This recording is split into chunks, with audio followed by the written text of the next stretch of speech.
Hello and welcome to my project on Hotel Rwanda.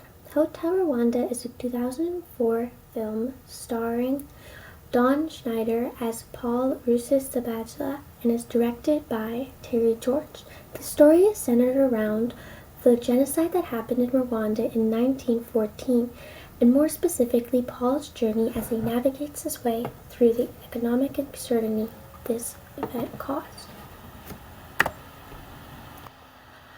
When watching this film, the literary theory I found that was most prominent to the film was the post-colonial theory. The post-colonial theory examines the long-lasting effect of colonialism on a country after the colonist occupancy has ended. To provide some context, when examining this film through the post-colonial lens, there were a few questions that emerged. The first question is, how did post-colonialism play a role in the genocide between the Tutsi and Hutu people, and how did it affect the characters?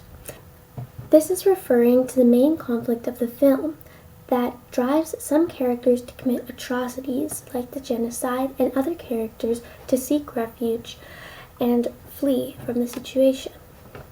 My second question is, in what way did the film criticize the actions of Western society, such as Belgium, during the genocide? What was the driving force of this film? How did the film portray Western society and deal with racism and white privilege?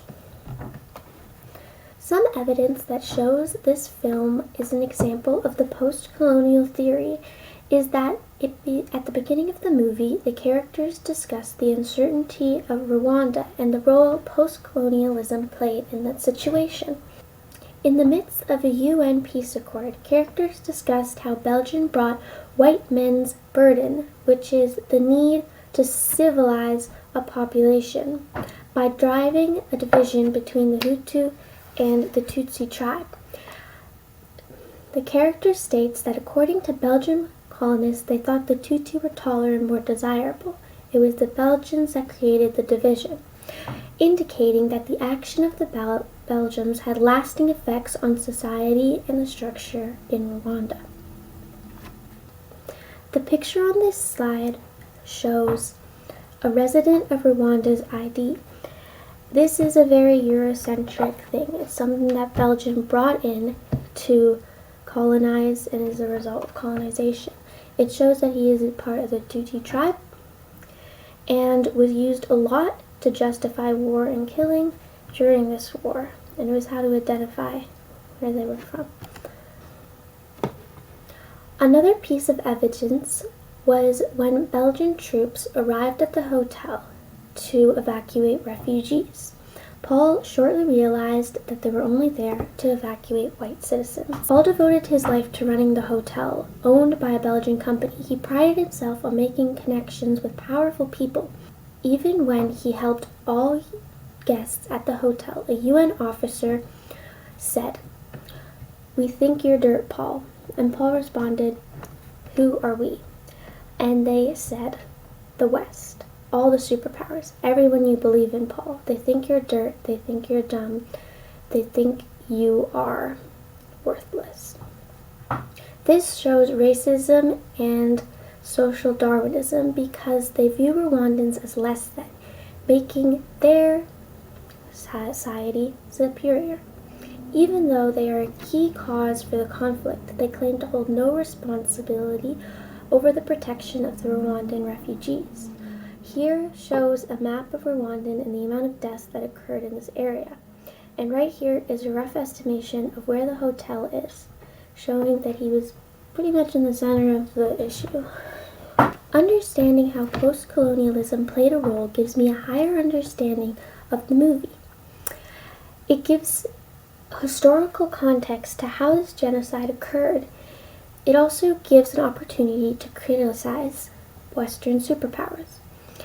Living in a Western society myself, with the privilege I have as a white person, it is hard to see the effects of colonization in a place that I've never been and are so far removed from.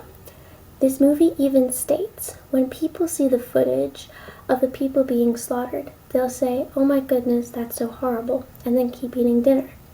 That's why it's important to look at this movie through a post-colonial lens to truly see how this affects so many people. I've also provided a TED Talk that discusses more about the war and the intricacies that happened with it and how it relates to post-colonialism as the driving force of the conflict. The way post-colonialism can be used to examine the characters in the movie shows what it means to be resilient.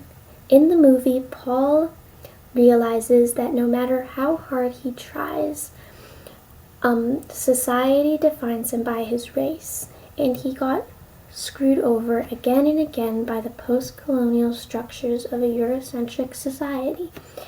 He shows resilience in the face of discrimination and persistently shows kindness. To conclude, Hotel Rwanda is a story of perseverance.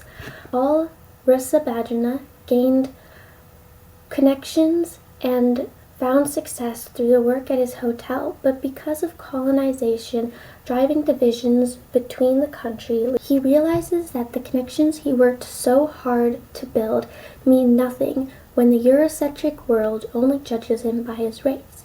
At the end, he finds a way out with kindness and perseverance, ending up saving numerous lives. In real life, Paul was rewarded the Medal of Freedom by President J. Bush in 2004 and was recognized for his demonstration of remarkable courage and compassion in the face of genocidal terror. And Paul Rusesabagina sheltered 1,280 refugees in Hotel des Mille colonies.